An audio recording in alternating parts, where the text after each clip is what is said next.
রমণ মহারিষি ও আত্মজ্ঞানের পথ। পঞ্চদশ অধ্যায়। ভক্তবৃন্দ। মোটামুটি ভক্তেরা সবাই সাধারণ লোক, সবাই কিছু বিদ্বান বা পণ্ডিত ছিল না। বস্তুত বহু ক্ষেত্রেই দেখা যেত যে বিদ্বজ্জনেরা আপন আপন সিদ্ধান্তে এতই মেতে যেত যে জীবন্ত সত্যটি দেখতে অসমর্থ হয়ে ভেসে যেত।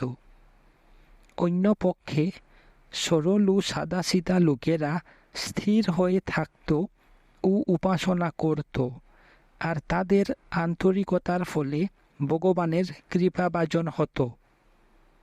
যেহেতু আত্মা অনুসন্ধানকে জ্ঞানমার্গ বলা হয়, সেজন্য মনে করা হয় যে কেবল বিচারশীলরাই এটা অনুসরণ করতে পারে। কিন্তু অভিপ্রায় হল হৃদয় দিয়ে অনুভব, তাত্ত্বিক জ্ঞান নয়। তাত্ত্বিক বা সিদ্ধান্তগত জ্ঞান একটা সহায়ক হতে পারে, আবার সমানভাবে প্রতিবন্ধকও হতে পারে। শ্রী ভগবান লিখেছিলেন, বিদ্যার কি বা প্রয়োজন যদি না জেগে জিজ্ঞাসা, বিদ্যা কাহার, জন্মায় কে, মিটাতে ললাট লিখন। হে অরুণাচল, এরা যেন এক এক ফিতা বাদ্য যন্ত্র, অবান্তর বেজে যায় যন্ত্রের মতো। বিদ্যা চর্চা বিনা যারা, তারা রক্ষা পেল। বিদ্যা চর্চায় যাদের অহং নাহি গেল, অবিদ্বান রক্ষা পায় দুর্বার দম্ভ হতে, রক্ষা পায় বাক্য অর্থ ব্রহ্মীচক্র হতে, রক্ষা পায় আরও নানা বিপদ হতে।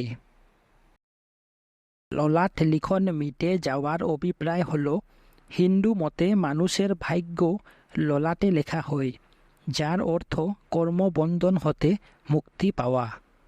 পঞ্চম অধ্যায়ে যা বলা হয়েছে সেই কথাই আবার বলা হলো যে দৈবে বিশ্বাস করলেই যে চেষ্টার সম্ভাবনা থাকবে না বা তার প্রয়োজন থাকবে না, তা নয়।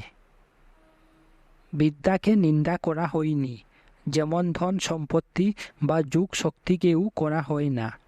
কেবল এই তিনটি বিষয়ে তাদের প্রতি আকাঙ্ক্ষা আর তাই নিয়ে মেতে যাওয়াকেই নিন্দা করা হয়েছে। এরূপ হলে লোকে বদ্ধ হয়ে প্রকৃত লক্ষ্য হতে ভ্রষ্ট হয়। পূর্বে লিখিত একটি প্রাচীন গ্রন্থে সিদ্ধির সম্বন্ধে বলা হয়েছে যে এগুলো পশু বান্দার দড়ি। সাধনার জন্য প্রতিভা নয়, আন্তরিকতা, তাত্ত্বিক জ্ঞান নয়, প্রজ্ঞা, অহংকার নয়, বিনয়ের প্রয়োজন। হলঘরে গান গাওয়ার সময় এটা বিশেষভাবে দেখা যেত। কোনো বিখ্যাত গায়কের প্রতি ভগবান হয়তো সামান্যই আগ্রহ দেখালেন, অথচ অপটু আন্তরিক ভক্তিমান গায়কের প্রতি তার কৃপা বর্ষিত হল। স্বভাবত তার ভক্ত সংখ্যার মধ্যে হিন্দুরাই বেশি, যদিও অন্য ধর্মাবলম্বীও ছিল। পল ব্রান্টন তার নিজের বই এ সার্চ ইন সিক্রেট ইন্ডিয়া দ্বারা শ্রী ভগবানের শিক্ষা জগতে যেরূপ প্রচার করেছে আর অন্য কেউ এরূপ করেনি। পরবর্তীকালে আশ্রমে ও তার নিকটবর্তী স্থানে স্থায়ী বাসিন্দাগণের মধ্যে ছিল বিশালকায়, দয়ালু, গম্ভীর কণ্ঠ সেনাধ্যক্ষ মেজর চ্যাডউইক, প্রভুত্বব্যঞ্জক ও সম্ভ্রান্ত আচার ব্যবহার সম্পন্না পার্সি মহিলা শ্রীমতী তালুয়ার খান, শান্ত ও সরল ইরাকের এস কুহেন, মুসলমান অভিজাত ঘরের পুরাতন দিনের আদব কায়দা দুরস্ত অবসরপ্রাপ্ত ফার্সি অধ্যাপক ডক্টর হাফিজ সাইদ, অল্প বা দীর্ঘদিনের জন্য America, France, Germany, Holland, Czechoslovakia, Poland প্রভৃতি নানা দেশ থেকেও দর্শনার্থী আসত। শ্রী ভগবানের একজন যুবক আত্মীয় বিশ্বনাথ 1923 সালে 19 বছর বয়সে আসে ও থেকে যায়। এটা তার প্রথম আগমন নয়, কিন্তু এবার হলঘরে ঢুকতেই শ্রী ভগবান তাকে জিজ্ঞাসা করেন, বাড়ির অনুমতি নিয়ে এসেছ? সে যে থাকতে এসেছে প্রশ্নটা তারই সূচক। সে স্বীকার করলে যে সেও ভগবানের মতো একটা চিঠি লিখে কোথায় যাচ্ছে না জানিয়ে চলে এসেছে। ভগবান তাকে দিয়ে একটা চিঠি লেখালেন। যা হোক, যুবকটির বাবা সে কোথায় গেছে অনুমান করে তার সঙ্গে একটা বোঝাপড়া করতে এলো। সে বেশ খোলা মনেই এসেছিল। স্বামীর সম্বন্ধে বহু প্রশংসাও শুনেছিল, কিন্তু যাকে এক সময় একজন ছেলে মানুষ আত্মীয় বেঙ্কটরমণ বলে জানত, তাকে একজন দিব্য মানব ভাবা তার পক্ষে কঠিন ছিল। সান্নিধ্য উপস্থিত হতে তার শরীর ভয়ে ও সম্ভ্রমে কাঁপতে লাগল, আর সে বুঝার আগেই সাষ্টাঙ্গে প্রণাম করে বসল। আমি এখানে পুরাতন বেঙ্কটরমণের কোনো চিহ্নও দেখছি না, তার মুখ দিয়ে বেরিয়ে গেল। আর শ্রী ভগবান হেসে উঠলেন, ও সেই ছোকরা, সে অনেক দিন পালিয়ে গেছে।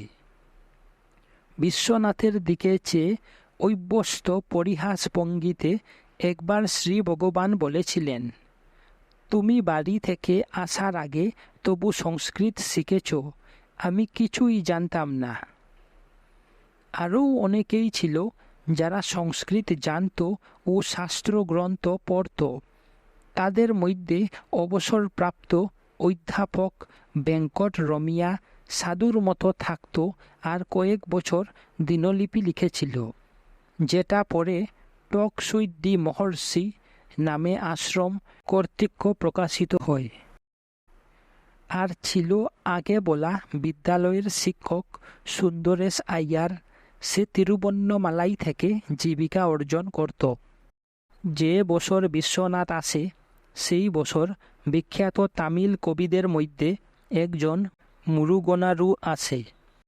শ্রী ভগবান নিজে কখন কখন তার কবিতার আলোচনা করেছেন বা সেগুলো পাঠ করাতেন। মুরুগনারই সদ্বিদ্যা চত্বারিংশত কে পুস্তকাকারে সাজায় আর তার উপর একটি মনোজ্ঞ তামিল ব্যাখ্যা করে। সঙ্গীতজ্ঞ রামস্বামী আইয়ার একজন বয়স্ক ভক্ত, শ্রী ভগবানের চেয়ে বয়সে বড়। সে 1907 সালে তার কাছে আসে। সেও শ্রী ভগবানের প্রশস্তি গীত রচনা করে। রামস্বামী পিল্লাই 1911 সালে যৌবনে কলেজ থেকে সোজা এখানে আসে ও থেকে যায়। বিশ্বনাথ ও মুরুগনারের মতো সেও একজন সাধু। সে ভক্তি ও সেবার আশ্রয় নেয়। একবার 1947 সালে পাহাড়ে বেড়াতে যাওয়ার সময় শ্রী ভগবানের পায়ে পাথরের আঘাত লাগে। পরের দিন পক্ষকেশ, কিন্তু শক্ত সমর্থ রামস্বামী পাহাড়ে যাওয়ার রাস্তা ও সিঁড়ি তৈরি করতে শুরু করে দিল। সকাল থেকে সন্ধ্যা অবধি একলা দিনের পর দিন পরিশ্রম করে সে রাস্তা তৈরি করলে, ধাপগুলো পাথর দিয়ে বাঁধালে, যেখানে পাথরের ছাই ছিল কেটে সিঁড়ি তৈরি করলে, সব টেরা বেঁকা সমান করলে। সেটা এতই সুন্দর ও পরিপাটি হয়েছিল যে আজ অবধি বর্ষায় ধুয়ে যায়নি। যা হোক, সেগুলো আর মেরামত করা হয়নি, কারণ সেটা শেষ হওয়ার অল্পদিন পরেই ভঙ্গ স্বাস্থ্যের জন্য শ্রী ভগবানের পাহাড়ে বেড়ানো ছেড়ে দিতে হয়। শ্রী ভগবানের বাল্যকালের বন্ধু আগে বলা রঙ্গ আইয়ার কখন স্থায়ীভাবে তিরুবন্নমালাইয়ে থাকেনি, কিন্তু সেও তার পরিবার প্রায় আশ্রমে আসত। সে শ্রী ভগবানের সহপাঠী ছিল এবং তার সঙ্গে খেলাধুলা ও ও কুস্তি ইত্যাদি করেছে। সে তার সঙ্গে বেশ অন্তরঙ্গ ও হাসি তামাশা করে কথা বলতো। বিরূপাক্ষ গুহাবাসকালে তার পুরাতন বন্ধু স্বামী হয়ে কিরূপ হয়েছে দেখতে এসে সে তৎক্ষণাৎ অনুভব করে যে সে এক দিব্য মানবের সম্মুখে রয়েছে। তার বড় ভাই মনির কিন্তু তা মনে হলো না। সে তার থেকে নিজের ক্লাসে পড়া এখন এই তরুণ স্বামীর দিকে তাচ্ছিল্যের দৃষ্টিতে দেখতে লাগল।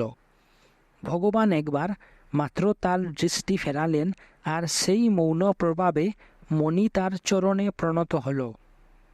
তারপর থেকে সেও একজন ভক্ত হয়। রঙ্গ আইয়ারের এক ছেলে শ্রী ভগবানের সঙ্গে জ্ঞানের দিব্য বিবাহ সম্বন্ধে একটি বড় তামিল কবিতা লেখে। শ্রী রমন বাণীর বেশিরভাগই একজন পুলিশ শরণার্থী এম ফ্রেডম্যানের সহিত কথাবার্তার সংকলন। দুটি পুলিশ মহিলা আশ্রমে অত্যন্ত পরিচিতা ছিল। শ্রীমতী নুয়ে তার আপন দেশ আমেরিকায় ফিরে যাওয়ার সময় চোখের জল রোধ করতে পারলে না। শ্রী ভগবান তাকে সান্ত্বনা দিলে, কাঁদছ কেন? তুমি যেখানেই যাও আমি তোমার সঙ্গেই আছি। এ কথা ভগবানের সব ভক্তের পক্ষেই সত্য। তিনি সব সময় তাদের সঙ্গে আছেন। তারা যদি তাকে স্মরণ করে তিনিও তাদের স্মরণে রাখেন। এমনকি তারা যদি তাকে ত্যাগ করে তিনি তাদের ত্যাগ করেন না। তবু একজনকে যদি ব্যক্তিগতভাবে এটা বলা হয় তবে সেটা একটা পরম আশীর্বাদ। আমার 3টি ছেলেমেয়ে তিরুভন্নমালাইয়ের একমাত্র ইউরোপীয় শিশু। ভক্তদের মধ্যে খুবই চোখে পড়ত। 1946 সালে ডিসেম্বর মাসে এক সন্ধ্যায় তিনি বড় দুটিকে ধ্যানে দীক্ষা দিলেন। যদি শিশুরা এর বর্ণনা করতে অপারগ হয় তবে বলা যায় যে বয়স্করাও সমান অক্ষম হতো। 10 বছরের কীর্তি লিখেছিল, আজ সন্ধ্যায় আমি যখন হল করে বসেছিলাম ভগবান আমার দিকে চেয়ে হাসলেন আর আমি চোখ বন্ধ করে ধ্যান করতে শুরু করলাম। যেই মাত্র চোখ বন্ধ করলাম আমার খুব আনন্দ হলো আর মনে হলো যে ভগবান যেন আমার অতি অতি নিকটে ও খুব সত্য আর যেন আমারই মধ্যে রয়েছেন। এটা কোনো একটা ঘটনায় আনন্দিত বা উত্তেজিত হওয়ার মতো নয়।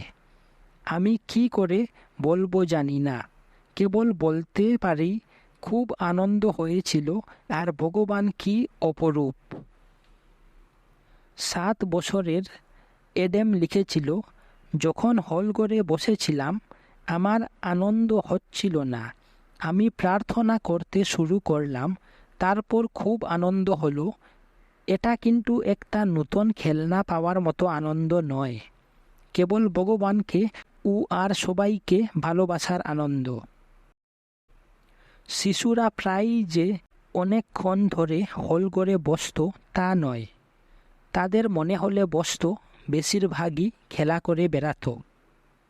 সব থেকে ছোট ফ্রানিয়া যখন 7 বছরের, অপর দুটি তাদের বন্ধুদের কথা বলেছিল। তখন তার ঠিক কোনো বন্ধু ছিল না, তবু সেও ছাড়বার পাত্র নয়। সে বললে যে ডক্টর সায়েদ জগতের মধ্যে তার সবচেয়ে বড় বন্ধু। শ্রী ভগবানকে এ কথা বলা হলো। ওহো, তিনি হালকাভাবে উত্তর দিলেন। তার মা বললে, আর ভগবান? ওহো, এখন তিনি মাথা ঘুরিয়ে আগ্রহ প্রকাশ করলেন। ফ্রানিয়া বললে, ভগবান জগতে নেই। ওহো, তিনি উঠে বসে বেশ খুশি হয়ে তার অভ্যস্ত আশ্চর্য হওয়ার ভঙ্গিতে তর্জনীটি নাকের পাশে রাখলেন। তিনি গল্পটা তামিলে অনুবাদ করলেন আর যেই ঘরে আসে তাকে বলতে লাগালেন। পরে ডক্টর সাইদ ফ্রানিয়াকে জিজ্ঞাসা করে যে ভগবান যদি জগতে নেই তবে তিনি কোথায়? আর সে উত্তর দিলে, ভগবান সব জায়গায়। তবু কুরআনের তর্কের মতো ডক্টর সাইদ বললে, আমরা তাকে সোফায় বসে থাকতে, পান ভোজন করতে, চলে ফিরে বেড়াতে দেখছি, তবু কি করে বলতে পারি যে তিনি জগতে নেই? তাতে মেয়েটি উত্তর দিলে, এসো আমরা অন্য কথা বলি। তথাপি ভক্তদের উল্লেখ ঈর্ষা উদ্রেককর, কারণ আরও অনেক ভক্ত আছে যাদের কথা বলা যেতে পারে। উদাহরণস্বরূপ খুব কম ভক্তই দেবরাজ মুদালিয়ারের মতো শ্রী ভগবানের সঙ্গে খোলাখুলি কথা বলতে পারত, কিংবা রামচন্দ্র আইয়ারের মতো, যার ঠাকুরদাদা একবার যুবক রমনকে গায়ের জোরে তার বাড়িতে নিয়ে গিয়ে ভোজ খাইয়েছিল। তিরুহন্নমালাইয়ে আসার পর একমাত্র সেই বাড়িতে তিনি বসে খেয়েছিলেন। Doctor TN. কৃষ্ণস্বামী মাদ্রাজ থেকে মাঝে মাঝে আসত আর শ্রী ভগবানের বহু প্রকার ভাব ভঙ্গিমার অবিশ্বাস্য রকম অনেক সুন্দর ছবি তুলেছিল। শ্রী ভগবানের একজন মহিলা ভক্ত নাগাম্মা মাদ্রাজ স্থিত তার ব্যাংক ম্যানেজার দাদা ডি.এস. শাস্ত্রীকে কতকগুলো চিঠি তেলুগুতে লেখে।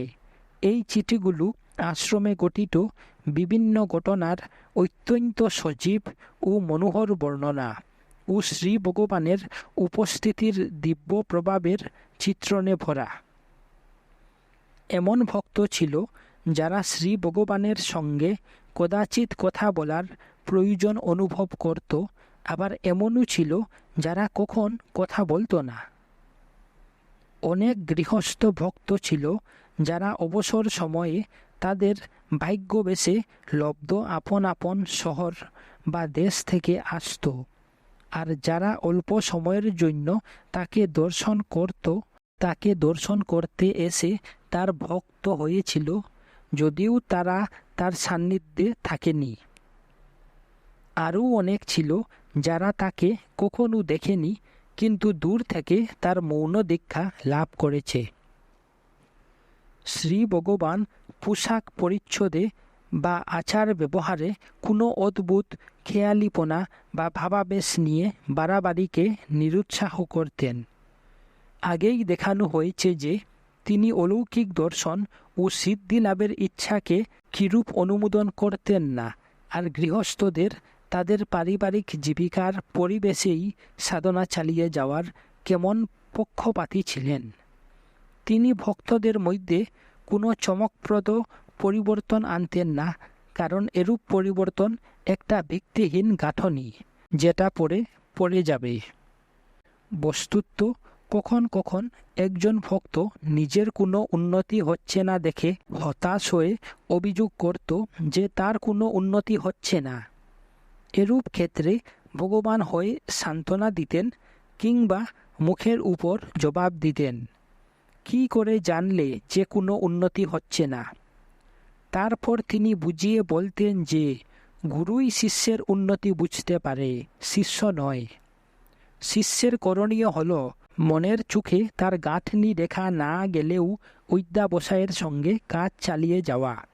যদিও এটা খুবই দুর্গম পথ বলে মনে হয়, তথাপি ভগবানের প্রতি ভক্তদের প্রেম ও তার সদয় হাস্য এই পথকে সৌন্দর্যমণ্ডিত করেছিল।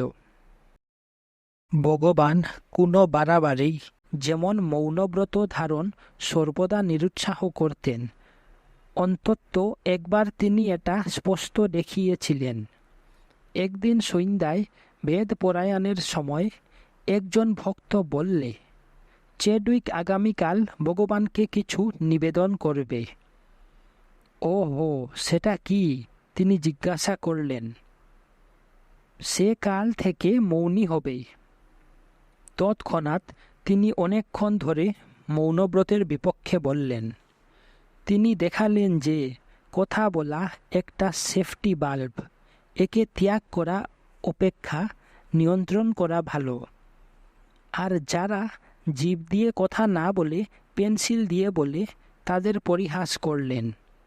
প্রকৃত মৌন হলে হৃদয়ে আর বাক্য বলাকালেও মৌন থাকা সম্ভব। এটা সত্য যে কখন কখন বাড়াবাড়ি হয়ে যেত। পূর্ব অধ্যায়ে বর্ণিত তার উপদেশের ধরন গুপ্ত হওয়ায় তিনি কদাচিৎ কোনো কিছু আদেশ বা নিষেধ করতেন, আর তা সত্ত্বেও যারা এরূপ বাড়াবাড়ি করত তারা স্বীকার না করলেও নিশ্চয়ই তার অসন্তোষ অনুভব করত, কারণ প্রায়ই তারা হলঘরে অনুপস্থিত থাকতে আরম্ভ করত। আমার একবারের কথা মনে পড়ে, যখন একজনের মানসিক ভারসাম্য নষ্ট হয়, আর শ্রী ভগবান স্পষ্টই বলেছিলেন, সে আমার কাছে আসে না কেন। এই কথাটির প্রকৃত তাৎপর্য বুঝতে গেলে একজনকে এ কথা মনে রাখতে হবে যে তিনি কিভাবে স্পষ্ট নির্দেশ দেওয়া ও কাউকে আসতে বা যেতে বলা সযত্নে এড়িয়ে যেতেন। কি নিপুণতার সঙ্গে এরূপ স্পষ্ট নির্দেশনার সকল চেষ্টা ঠেকিয়ে রাখতেন, আর তার বিন্দুমাত্র ইচ্ছাকে কত অবশ্যকরণীয় ও মূল্যবান মনে করা হতো। এখানে যার কথা বলা হলো সেই মহিলা এলো না, আর অল্প কিছুদিন পরে তার মানসিক ভারসাম্য নষ্ট হলো। এটাই একমাত্র উদাহরণ নয়। উপর স্বাভাবিক মনে হওয়া সত্ত্বেও শ্রী ভগবানের বিকিরিত প্রবল শক্তিপুঞ্জ যারা তার কাছে আসত তাদের কারো পক্ষে অত্যন্ত শক্তিশালী ছিল। এটা দেখা যেত যে এরূপ ক্ষেত্রে যে মুহূর্তে মানসিক ভারসাম্য নষ্ট হয়ে যেত, তারা একান্ত বাস ত্যাগ করে আশ্রমে আসতে আরম্ভ করত। আর এও দেখা যেত যে সে যে কাজটা প্রতিরোধ করতে পারত ও করা উচিত ছিল, তাকে প্রশ্রয় দেওয়ার জন্য দুষ্টু ছেলেকে বোকার মতো তিনি তাদের বকুনি দিতেন। বেশিরভাগ ক্ষেত্রেই তার প্রভাবের জন্য একটা মানসিক সংঘর্ষ হতো, আর সে ক্রমশ স্বাভাবিক অবস্থায় ফিরে আসত। যদিও ছবিটা পূর্ণাঙ্গ করার জন্য এরূপ ঘটনার কথা উল্লেখ করা উচিত, তথাপি তাদের উল্লেখে এটা মনে করা ঠিক হবে না যে এরূপ প্রায়ই ঘটত। এরূপ ঘটনা খুবই বিরল। শ্রী ভগবানের কার্যপ্রণালী সম্বন্ধে কোনো নিশ্চিত সিদ্ধান্ত করা খুবই কঠিন, কারণ প্রায়ই তার ব্যতিক্রম দেখা যেত। এমন দৃষ্টান্তও আছে যেখানে তার নির্দেশ স্পষ্ট, বিশেষত কেউ যদি তাকে একান্তে পেত। অবসরপ্রাপ্ত পশু চিকিৎসক অনন্ত নারায়ণ রাও আশ্রমের কাছে একটা বাড়ি করেছিল। তার ভগিনী পত্নীর সাংঘাতিক অসুখের তার পেয়ে তাকে কয়েকবার মাদ্রাজ যেতে হয়। একবার সে এরূপ তার পেল, আর বেশ রাত হয়ে গেলেও সে সেটা ভগবানের কাছে নিয়ে গেল। আগের কয়েকবার তিনি মনোযোগ দেননি, কিন্তু এবার তিনি বললেন, হা তুমি চলে যাও। তারপর মৃত্যুর তুচ্ছতা সম্বন্ধে বললেন। এন রাও বাড়ি গিয়ে স্ত্রীকে বললে, এবার আর রক্ষা নেই। তার মাদ্রাজে যাওয়ার 2 দিন বাদে তার ভগিনীপতি মারা যায়। কখন কখন আরও স্পষ্ট নির্দেশের কথাও শোনা যেত, যেমন কোনো ভক্তকে রমণ শব্দটি জপের জন্য অনুমোদন করা, কিন্তু সেগুলো প্রায়ই আলোচনা হতো না। সাধারণত ভক্ত নিজেই সিদ্ধান্ত করে পরীক্ষামূলকভাবে প্রস্তাব করত। কোনো বিষয়ে সিদ্ধান্ত নেওয়াও তার সাধনার অঙ্গ। যদি সেটা ঠিক হতো তবে হয়তো একটু অনুমোদনের হাসি, আর তাতেই ভক্তের হৃদয় বীণা বেজে উঠত, নয়তো অতি সংক্ষিপ্ত মৌখিক স্বীকৃতি। যদি সিদ্ধান্তটি স্বীকার্য না হতো তাও বোঝা যেত। একবার একজন গৃহস্থ ভক্ত ভালো মাইনের চাকরির জন্য তিরুভন্নমালাই ছেড়ে অন্য শহরে যাওয়ার সিদ্ধান্তের কথা বলে। শ্রী ভগবান হেসে উঠলেন, সবাই খুশি মতো মতলব করতে পারে। সে পরিকল্পনা কাজে পরিণত হয়নি। যখন ভারতের একজন রাজনৈতিক নেতার মাদ্রাজে সভা হলো, একজন সেবক তার গুণমুগ্ধ ছিল। সে মাদ্রাজে যাওয়ার জন্য অনুমতি চাইল। শ্রী ভগবান পাথরের মূর্তির মতো বসে রইলেন, যেন শুনতেই পাননি। তা সত্ত্বেও সেবকটি গেল। সে এক সভা থেকে অন্য সভায় ছুটাছুটি করলে, কোথাও দেরি হয়ে গেল কিংবা ঢোকার অনুমতি পেল না। ফিরে এলে ভগবান তাকে পরিহাস করে বললেন, তুমি যে বিনা অনুমতিতে মাদ্রাজে গেলে, কাজ কিছু হলো কি? তিনি এতই অহংকার শূন্য ছিলেন যে তার নিজের কাজ সম্বন্ধে বলা বা পরিহাস করা এরূপ স্বাভাবিক ও নৈর্ব্যক্তিকভাবে হতো, যেন অন্য কারো সম্বন্ধে বলছেন। ভগবানের প্রভাব একজনকে তার পরিবেশজনিত সুখ ও দুঃখ, আশা ও আশঙ্কা থেকে ঘুরিয়ে তার নিজের আনন্দ স্বরূপের অভিমুখী করত। এটি জেনে অনেক ভক্ত এমনকি মনে মনেও কোনো প্রার্থনা করত না, বরঞ্চ যে আসক্তি থেকে এরূপ কামনা হয় সেটা অতিক্রম করতে চেষ্টা করত। তারা সম্পূর্ণ সক্ষম না হলেও তার কাছে গিয়ে মহত্তর প্রেম, মহত্তর দৃঢ়তা, মহত্তর প্রজ্ঞা ছাড়া অন্য কিছু বাহ্য বস্তু চাওয়াকে একরূপ প্রবঞ্চনা মনে করত। যদি কোনো ক্লেশ উপস্থিত হতো, উপায়টা ছিল সেটাকে নিরাকরণের চেষ্টা না করে জিজ্ঞাসা করা, এই ক্লেশটা কার, আমি কে? আর এরূপে সচেতনভাবে যে জন্ম, মৃত্যু বা ক্লেশ ভোগ করে না, তার সঙ্গে একাত্ম অনুভব করা। যে কেউ এই অভিপ্রায় ভগবানের কাছে যেত, তার শক্তি ও শান্তি লাভ হতো। মানুষের স্বভাব যা হয়, এমন ভক্তও ছিল, যারা জীবনের পরিস্থিতিতে তার সহায়তা ও সংরক্ষণের জন্য বলতো।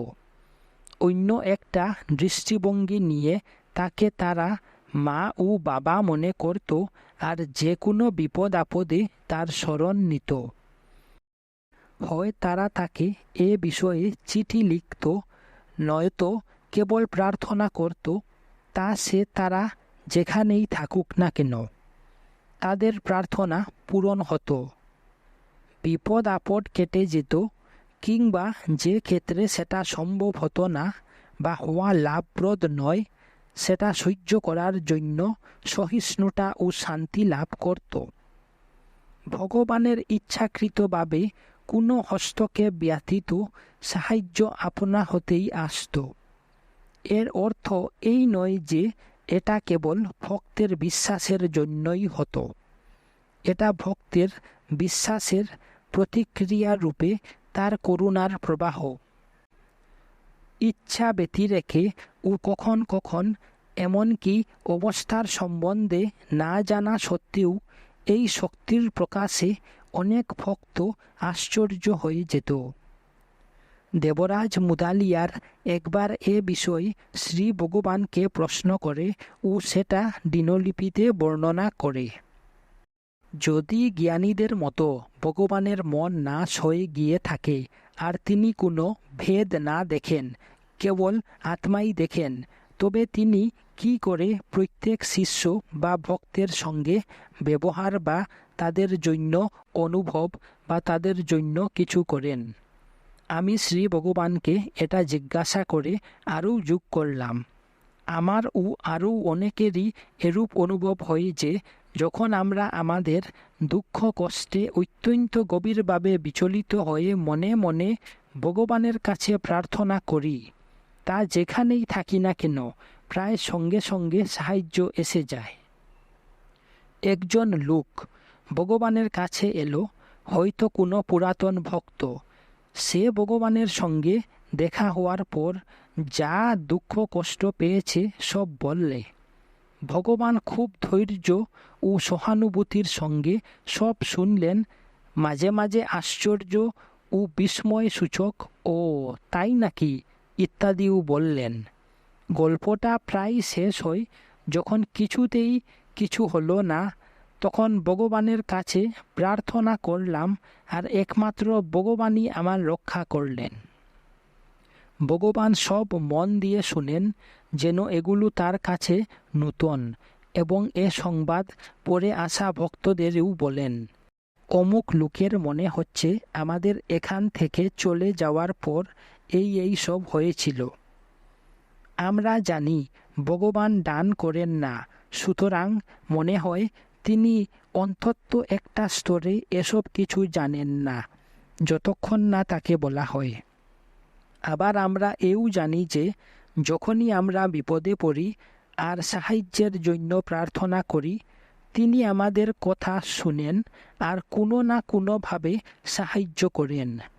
যদি কোনো কারণে সেই বিপদ এড়ানো বা কমানো না যায়, অন্তত সেই কষ্টকে সহ্য করার শক্তি বা অন্য সুবিধা দেন। যখন তাকে এই সব বললাম, তখন তিনি উত্তর দিলেন, হ্যাঁ, সবই আপনা হতে হয়।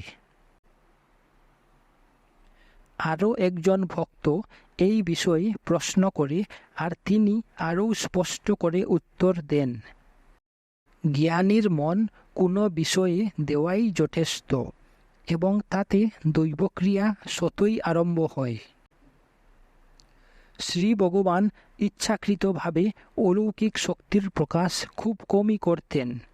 তাছাড়া যদিও কখন করতেন, সেটা তার দীক্ষা ও উপদেশের মতো অতি গোপনেই হতো। শেষের দিকে তার সেবকদের মধ্যে রাজা গোপাল আইয়ার নামে একজন গৃহস্থ ছিল। তার একটি 3 বছরের ছেলে ছিল, যার নাম রমন রাখা হয়েছিল। সুন্দর ছোট ছেলে রোজ দৌড়ে এসে ভগবানকে সাষ্টাঙ্গে প্রণাম করত। একদিন সন্ধ্যাবেলা তাকে সাপে কামড়ালো। রাজা গোপাল আইয়ার তাকে তুলে নিয়ে সোজা হলঘরে চলে এলো। আস্তে আস্তেই ছেলেটির রং নীল হয়ে উঠেছে, শ্বাসকষ্ট শুরু হয়ে গেছে। শ্রী ভগবান তার শরীরের উপর হাত নেড়ে বললেন, রমন, তুমি ভালো হয়ে গেছ। আর সেও ভালো হয়ে উঠল। রাজা গোপাল আইয়ার কয়েকজন ভক্তকে এ ঘটনার কথা বললে, কিন্তু এ বিষয়ে বেশি আলোচনা হলো না। শ্রী ভগবানের কাছে একজনের রক্ষা ও কল্যাণের প্রার্থনা করা এবং তার উপর একান্ত নির্ভর করা প্রায় এক হলেও এ দুটির মধ্যে একটা পার্থক্য করতে হবে। পরেরটি তিনি অবশ্যই অনুমোদন করতেন।